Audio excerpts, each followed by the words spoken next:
Hi, my name is Uma. I'm 17 years old, and today I'll be reading The Raven by Edgar Allan Poe. The Raven. Once upon a midnight dreary, while I pondered, weak and weary, over many a quaint and curious volume of forgotten lore. While I nodded, nearly napping, suddenly there came a tapping, as of someone gently rapping at my chamber door. "'Tis some visitor," I muttered, tapping at my chamber door. Only this and nothing more. Distinctly I remember, it was in the bleak December, and each separate dying ember wrought its ghost upon the floor. Eagerly I wished the morrow, vainly I had sought to borrow from my books surcease of sorrow, sorrow for the lost Lenore, for the rare and radiant maiden whom the angels name Lenore, nameless here forevermore. And the silken, sad, uncertain rustling of each purple curtain thrilled me, filled me with fantastic terrors never felt before. So that now, to still the beating of my heart, I stood repeating, "'Tis some visitor entreating entrance at my chamber door. Some late visitor entreating entrance at my chamber door. This it is, and nothing more." Presently my soul grew stronger, hesitating then no longer. "Sir," said I, "or madam, truly your forgiveness I implore. But the fact is I was napping, and so gently you came rapping, and so faintly you came tapping at my chamber door, that I scarce was sure I heard you." Here I opened wide the door. Darkness there, and nothing more. Deep into that darkness peering, long I stood there, wondering, fearing, doubting, dreaming dreams no mortal ever dared to dream before. But the silence was unbroken, and the stillness gave no token, and the only word there spoken was the whispered word, "Lenore." This I whispered, and an echo murmured back the word Lenore, merely this and nothing more. Back into the chamber turning, all my soul within me burning, soon again I heard a tapping, somewhat louder than before. "Surely," said I, "surely that is something at my window lattice. Let me see, then, what thereat is, and this mystery explore. Let my heart be still a moment, and this mystery explore. 'Tis the wind and nothing more." Open here I flung the shutter, when with many a flirt and flutter, in there stepped a stately raven of the saintly days of yore. Not the least obeisance made he, not a minute stopped or stayed he, but with mine of lord or lady, perched above my chamber door. Perched upon a busted palace just above my chamber door, perched and sat, and nothing more. Then this ebony bird beguiling my sad fancy into smiling, by the grave and stern decorum of the countenance it wore. "Though thy crest be shorn and shaven, thou," I said, "art sure no craven, ghastly grim and ancient raven, wandering from the nightly shore.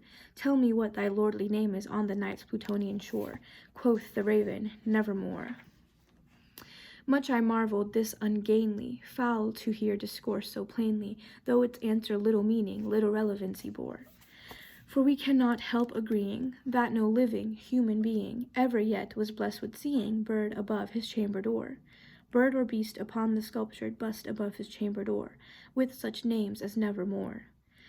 But the raven, sitting lonely on the placid bust, spoke only that one word, as if his soul in that one word he did outpour.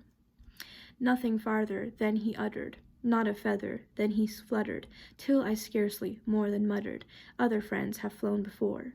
On the morrow he will leave me, as my hopes have flown before." Then the bird said, "Nevermore."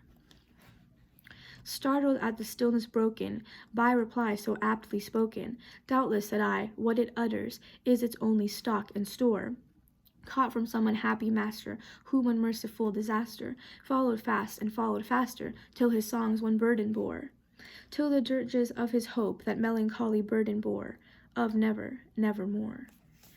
But the raven, still beguiling my sad fancy into smiling, straight I wheeled a cushioned seat in front of bird and bust and door.